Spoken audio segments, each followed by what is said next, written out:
अस्सलाम वालेकुम व्यूवर्स, मैं हूँ रुकैया नियाज़ और आज हम 9th क्लास की फ़िज़िक्स के चैप्टर 1 का इंटरनेशनल सिस्टम ऑफ यूनिट्स जो है उसको स्टडी करेंगे। इंटरनेशनल सिस्टम ऑफ यूनिट्स को शॉर्ट लैंग्वेज में एसआई यूनिट्स कहा जाता है। और एसआई यूनिट्स को स्टडी करने से पहले हम सबसे पहले ये देखेंगे कि यूनिट्स क्या हैं। यूनिट्स हमें पहले पता होंगे, देन हम एसआई यूनिट्स को स्टडी कर पाएंगे, एक्सप्लेन कर पाएंगे। तो यूनिट्स के लिए देखें कि अगर हम कुछ परचेज़ करने जाते हैं तो वो डिफरेंट क्वांटिटीज़ के लिए हम डिफरेंट वर्डिंग्स बोलते हैं। जैसे अगर हमने क्लॉथिंग लेनी है, क्लॉथ्स लेने हैं, तो हम उनको जाके क्या कहेंगे कि हमें 10 मीटर लॉन्ग क्लॉथ चाहिए।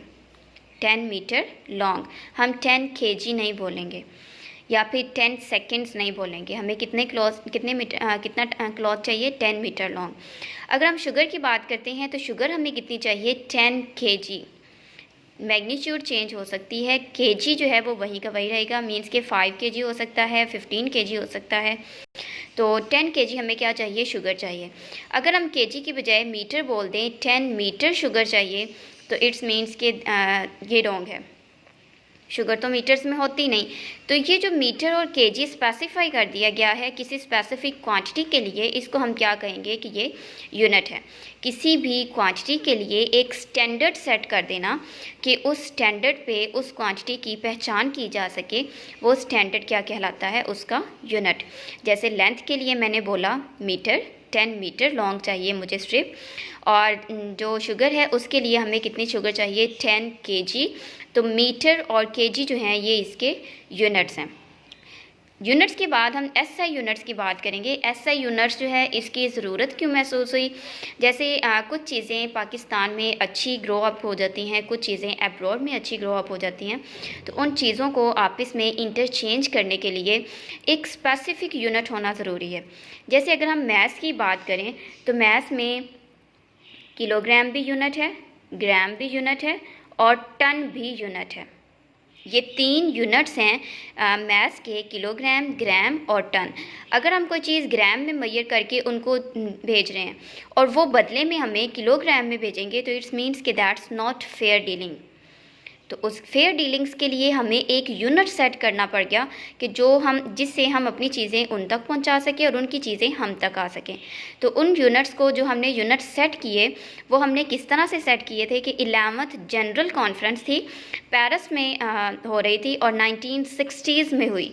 तब उन्होंने डिसाइड किया कि इन यूनिट्स में से हम एक एक यूनिट ऐसा डिसाइड कर लेंगे जो कि एज अ होल वर्ल्ड में माना जाएगा।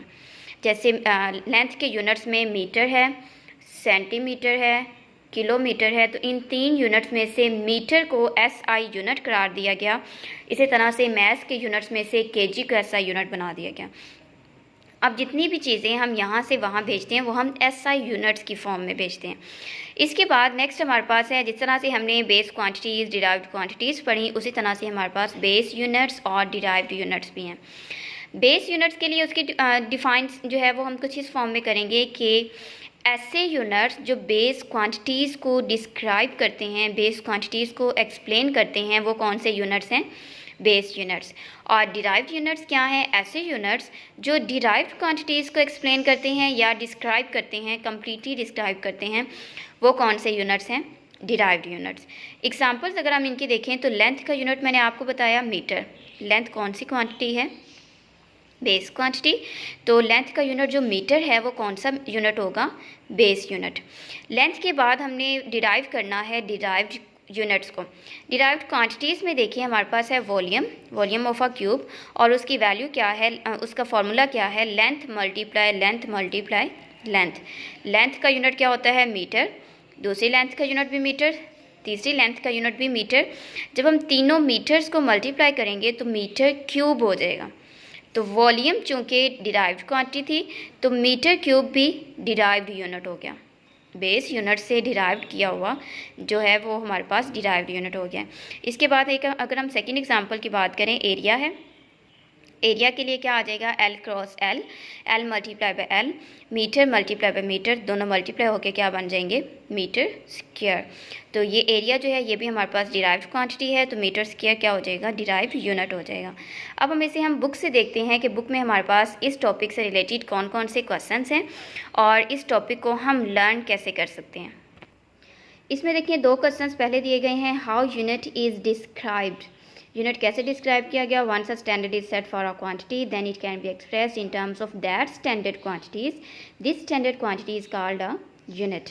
इसके बाद सेकंड क्वेश्चन है what are you know about SI unit, the 11th general conference on weight and measure held in Paris in 1960 adopted a worldwide system of measurements called International System of Units. International System of Units is commonly referred as SI. इसके बाद हमारे पास है base units, और base unit से पहले side पे हमारे पास एक ऑब्जेक्टिव का ब्लॉक दिया हुआ है। इसमें फर्स्ट ऑब्जेक्टिव है 1 litre is equals to 1000 millilitre. 1 litre किसके इक्वल है, 1000 मिलीलीटर के। सेकेंड ऑब्जेक्टिव है 1 litre is equals to 1 decimetre cube. Third जो ऑब्जेक्टिव है वो हमारे पास है 1 millilitre is equals to 1 centimetre cube. और फोर्थ ऑब्जेक्टिव है 1 metre cube is equals to 1000 litres. 1 metre cube is equals to 1000 litres. Base units की बात कर रहे थे हम। बेस यूनिट्स क्या हैं, the units that describe base quantities are called base units. जैसे मैंने आपको बताया सेम टू सेम उसी वर्डिंग में यहाँ पर डिफाइन लिखी गई है। ऐसे यूनिट्स जो बेस क्वांटिटीज़ को डिस्क्राइब करते हैं वो कौन से यूनिट्स हैं, बेस यूनिट्स। क्वेश्चन इनका डिफरेंशिएट की फॉर्म में होगा, differentiate base and derived units. तो डिफाइन हमने बेस यूनिट्स की पहले कर ली। ये पूरा ब्लॉक जो है, ये हमारे पास पूरा टेबल जो है ये बेस यूनिट्स के साथ दिया गया है। बेस यूनिट्स देखिए, लेंथ का यूनिट बेस यूनिट क्या है, मीटर, और मैथ्स का यूनिट क्या है, किलोग्राम, टाइम का सेकेंड एंड सो ऑन। ये 7 क्वांटिटीज़ के यूनिट्स दिए गए हैं, और ये number 7 he number of units होते हैं, जो कि इसके अलावा हमारे पास बेस यूनिट्स नहीं हैं। इसके बाद डिराइव्ड यूनिट्स की बात करते हैं। The units used to measure derived quantities are called derived units. ऐसे यूनिट्स जो डिराइव्ड क्वांटिटीज़ को मेजर करने के लिए यूज़ किए जाते हैं वो क्या हैं, डिराइव्ड यूनिट्स हैं। और इसकी एग्जांपल्स के तौर पे हम ये टेबल यूज़ करेंगे। जैसे स्पीड का यूनिट दिया गया है मीटर पर सेकंड, एक्सेलरेशन का यूनिट दिया गया है मीटर पर सेकंड स्क्वायर, और वॉल्यूम का यूनिट दिया गया है metre cube and so on. यहाँ पर भी ऑलमोस्ट 7 क्वांटिटीज़ दी गई हैं, लेकिन डिराइव्ड क्वांटिटीज़ ज़्यादा हैं, इससे भी ज़्यादा हैं, और बेस क्वांटिटीज़ जस्ट 7 हैं। डिफरेंशिएट का क्वेश्चन है, तो प्रीवियस लेक्चर में भी आपको बताया गया कि डिफरेंशिएट के क्वेश्चन में टोटल 4 पॉइंट्स का होना ज़रूरी है। सबसे पहले पॉइंट पे आप डिफ़ाइन लिखेंगे दोनों की। डिफाइंस लिखने के बाद ये आपके पास 7 एग्जांपल्स दी गई हैं, इनमें से आप कोई सी भी 3 एग्जांपल्स राइट कर सकते हैं। तो ये हमारे 4 पॉइंट्स कंप्लीट हो जाएंगे डिफरेंशिएट के क्वेश्चन के। और इसी के साथ आपने ये टेबल पूरा लर्न करना है, दोनों टेबल्स को, क्योंकि ये ऑब्जेक्टिव में यूज़ होगा।